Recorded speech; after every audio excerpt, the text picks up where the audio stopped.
সভাপতি উপজেলা বিএনপির সংগ্রামী আহ্বায়ক কাজী বদরুজ্জামান, জেলা বিএনপির ক্রীড়া সংগঠন এখানে উপস্থিত রয়েছেন। আপনারা সকলেই ছিলেন এই বৃহত্তর ফরিদপুরের ঐতিহ্যবাহী পরিবার মহেজ মঞ্জিলের সুযোগ্য উত্তরসূরি চৌধুরী কামাল ইবনে ইউসুফের বড় মেয়ে, যিনি আমাদের ফরিদপুর সদর আসন থেকে প্রতিনিধিত্ব করছেন, চৌধুরী নায়েব ইউসুফ। উপস্থিত আমাদের এই এলাকার সাবেক সংসদ সদস্য প্রার্থী খন্দকার সেলিম, আজম ভাই, জেলা বিএনপির যুগ্ম আহ্বায়ক রতন ভাই, রুবেল ভাই, মিরাজ, গোলাম মোস্তফা মিরাজ, ফরিদপুর নগর বিএনপি সেক্রেটারি রেজাউল ভাই, অনেক নেতৃবৃন্দ। আমি সময় নষ্ট করতে চাই না নাম বলে। একটা কথা বলি, এই সদরপুর কিন্তু একটা অলিয়ালিয়া জায়গা। বিশ্ব জাকের মঞ্জিলের মুরাদ পীর জনাব হাসমত আলী সাহেব, তার প্রতি আমি শ্রদ্ধা নিবেদন করি। এই অঞ্চলে জন্ম নিয়েছিলেন তা জনাব কে এম ওবায়দুর রহমান, চৌধুরী কামাল ইবনে ইউসুফ এবং চৌধুরী আকমাল ইবনে ইউসুফ। তাদের বিদেহী আত্মার প্রতি আমি আজকে তাদের আত্মার মাগফিরাত কামনা করছি। বিশেষ করে এই এলাকায় মানুষের ভাগ্য পরিবর্তনের জন্য চৌধুরী আকমাল ইবনে ইউসুফ নিরলস পরিশ্রম করেছেন। আমি আজকের দিনে তার বিদেহী আত্মার মাগফিরাত কামনা করছি। কামাল ভাই, চৌধুরী কামাল ইবনে ইউসুফ আমাকে অনেকবার বলেছেন, আজকে তিনি জীবিত থাকলে নিশ্চয়ই তিনি খুশি হতেন যে সদরপুরে মানুষের সাথে আমি আমার ভাগ্যকে মিলিয়ে ফেলেছি।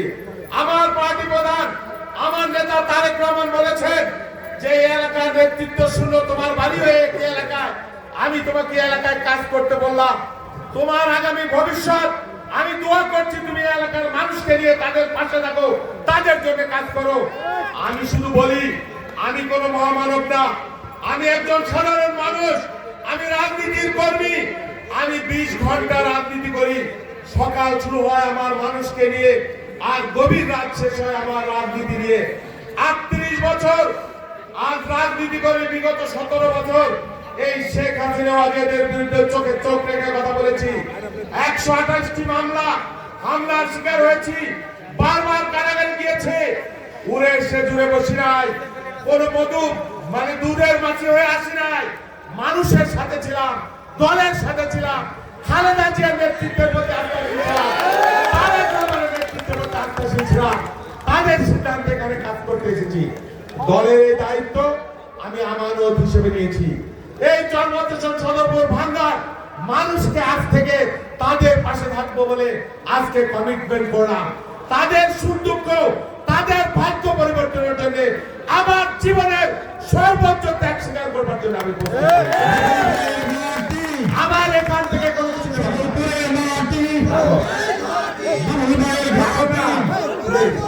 সময় নেই, উত্তর হবে।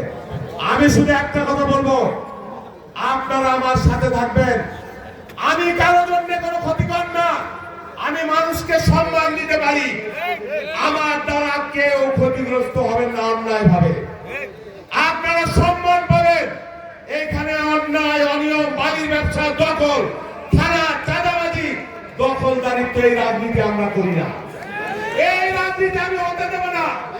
আপনারা যদি আমার সাথে থাকেন ইনশাআল্লাহ এই সদরপুরের মানুষকে নিয়ে, আপনাদেরকে নিয়ে এইবার আপনারা যদি আমাদের পাশে থাকেন, ইনশাআল্লাহ আমরা এখান থেকে ধানের শীষের বিজয় ছিনিয়ে আনবো এবং এই ফরিদপুর 4 আসনকে ইনশাআল্লাহ বিএনপি, খালেদা জিয়া, তারেক রহমান এবং ধানের শীষের দুর্গে পরিণত করবে। আরেকটি কথা, 17 বছর আমরা লড়াই করেছি, ট্রেনিং জমা দেই নাই। যে ভোটের অধিকারের জন্য, যে গণতন্ত্রের জন্য এত মানুষ আত্মাহুতি দিল, যে গণতন্ত্রের জন্য বেগম খালেদা জিয়া নির্যাতিত হইল, আমরা এত মানুষ নির্যাতিত হলাম, সেই গণতন্ত্র এখন আমরা কিন্তু পাই নাই। নানান ধরনের ছড়াকাটা ষড়যন্ত্র, রাজনৈতিক দলের মধ্যে বিভেদ বিভ্রান্তি সৃষ্টি করা, সেনাবাহিনীর বিরুদ্ধে ষড়যন্ত্র, দেশপ্রেমিক সেনাবাহিনীর বিরুদ্ধে। আপনাদেরকে সজাগ থাকতে হবে। শুধুমাত্র মানুষের ভোটের অধিকার প্রতিষ্ঠা, গণতন্ত্র প্রতিষ্ঠার জন্য আবার প্রয়োজন আমরা লড়াই করবো, জীবন দেবো। সবাইকে ধন্যবাদ। আল্লাহ হাফেজ। বাংলাদেশ জিন্দাবাদ। সদরপুর জন্মস্থান ভাঙ্গাবাসী জিন্দাবাদ। আপনাদের সাথে আমি শেষ আপনাদের পাশে থাকবো, এটাই আজকের দিনের অঙ্গীকার।